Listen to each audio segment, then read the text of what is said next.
Les affaires publiques n'ont plus de secret pour lui. Les vrais enjeux. Les vraies questions. Cube Radio. Cube Radio. En direct à LCN. À LCN.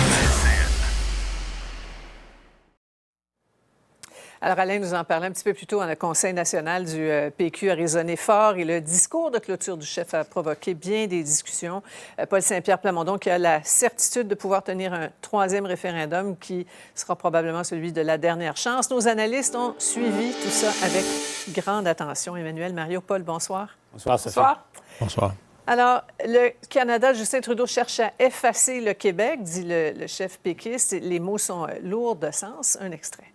On peut réfléchir à la carrière de son père et y voir une continuité. C'est une philosophie politique du Canada qui est d'origine coloniale, mais quand je les entends chanter « God Save the King », est-ce qu'il y a grand-chose qui a changé à la lumière des politiques du gouvernement actuel? Alors, colonialisme, assimilation, qu'est-ce que vous dites d'abord du choix des mots, Emmanuel? C'est très fort. Je pense que ça reflète cependant la conviction profonde du pourquoi de l'indépendance chez Paul Saint-Pierre Plamondon. Le risque pour lui, cependant, c'est qu'on est encore dans une définition de l'indépendance comme une libération du joug d'Ottawa. Ça fait un peu années 70, diraient certains. On n'est pas dans projeter l'idée d'un pays et de ce qu'un Québec pourrait accomplir. Et je pense que si un jour le Parti québécois veut réussir à moderniser son discours, il faut être capable de projeter les Québécois ailleurs que dans les affrontements passés qui ont caractérisé le mouvement souverainiste jusqu'ici. En même temps, Paul, plusieurs disent qu'il est un peu vite en affaires. Encore faudrait-il que l'option grimpe dans les sondages, là, comme le parti le fait. M. Saint-Pierre Plamondon, au fond, fait le pari de la clarté. Je m'explique.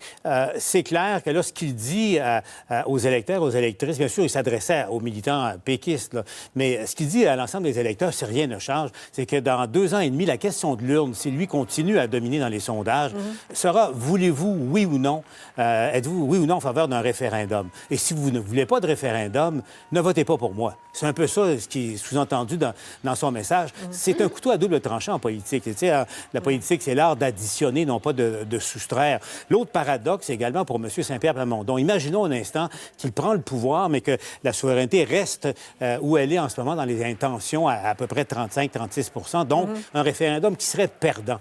Le tiendra-t-il quand même? Là-dessus, il est vraiment de l'école. Moi, il me rappelle tellement, sur le fond, là, sur le niveau des stratégies, il me rappelle tellement Jacques Parizeau. Là, tu sais, c'est carrément sur l'autoroute de la souveraineté, quoi qu'il se passe et quoi qu'il arrive. Ouais. Mario, si le paysage politique change, si M. Poilievre arrive au pouvoir, gagne son pari, ça va être un autre paysage politique qui pourrait l'aider ou lui mettre des bâtons dans les roues. Là, ça va changer beaucoup de choses dans le rapport à Ottawa, non? Quand on est souverainiste, on doit convaincre les gens de quelque chose de fondamental. Je veux dire, tu ne fais pas un Québec souverain pour le défaire 4 ans après. Là. Donc, quand je l'entendais, c'est sûr, M. Paul Saint-Pierre Plamondon, en fin de semaine, je pense qu'il a voulu brasser la cage. Je pense qu'il était un peu inquiet de voir que l'aiguille de la souveraineté ne bouge pas, puis il a voulu brasser la cage. Parce que dans certains de ses propos, il est allé un peu loin, là, de faire comme si c'était un automatisme qui va gagner la prochaine élection, de faire comme s'il est lui, il est le gars de la dernière chance. Ça fait un peu après moi le déluge. Donc, tout ça était risqué, mais je pense qu'à ce moment-ci, il voulait brasser la cage. Mais c'est vrai, il a dit, François Legault s'en va à Ottawa, il n'obtiendra rien. Mais on ne sait pas, peut-être que François Legault va obtenir certains pouvoirs en immigration. Il a dit, Justin Trudeau fait ceci, cela, mais peut-être que dans 1 an, Justin Trudeau ne sera pas là, puis que ça va être M. Poilievre à la place. Donc, c'est toujours risqué là, de dire qu'il faut faire la souveraineté, mais sur la base d'événements qui sont dans l'actualité ces semaines-ci, mais qui pourraient disparaître en un tour de main. C'est ça. En tout cas, on voit la caricature là, de notre collègue Journal de Montréal là, qui présente un chef qui a de grosses pointures à chausser. Et puisqu'on parle de chaussures, tous les yeux sont tournés vers Ottawa. Demain, jour de budget. Et pour ceux qui s'intéressent, Emmanuel, surtout féru de mode, la ministre sera chaussée de souliers de 230 $ achetés dans une boutique montréalaise. C'est très classe moyenne. Oui, tout à fait. Maintenant que l'essentiel est révélé, on va découvrir demain ce qui reste après l'effeuillage du gouvernement Trudeau des dernières semaines. Hein. Ça totalise quoi? 18 milliards de dépenses, là? Alors, la question, c'est quelle sera l'ampleur du déficit, notamment? Ou l'ampleur des efforts pour le masquer. Hein? Ouais. Parce que Mme Freeland avait prévu un déficit de 40 milliards. La réalité, c'est que l'économie a ralenti au Canada comme dans les provinces. Ça crée un trou. Ajouter les dépenses, il y a deux options qui se dessinent pour le gouvernement. Moi, celle dont on entend beaucoup parler, c'est la théorie du pelletage par en avant. Hein? Tu repousses toutes les dépenses dans les années futures là, pour donner l'impression aux gens que tu en fais beaucoup, quand dans le fond, tu verrouilles la capacité d'agir des gouvernements. Puis la grande question, moi, je pense, pour demain, c'est quelle va être l'ampleur de ce qu'on va imposer comme taxe ou comme mesure pour ramasser de l'argent auprès des mieux nantis. Est-ce qu'on va aller jusqu'à taxer les actifs, la fortune? Est-ce qu'on va créer une nouvelle échelle d'impôts pour les plus riches? Et jusqu'où est-ce qu'on va faire payer les méchantes grandes entreprises? Puis ça, vous allez avoir bien des économistes qui vont vous dire que c'est la capacité de faire croître l'économie que le gouvernement risque de mettre en péril. Oui, Mario, tu t'attends à quoi, rapidement? Oui, bien là-dessus, précisément, au niveau de la taxation des entreprises, je sais que c'est à la mode là, de dire on fait payer les grandes entreprises qui ont les moyens.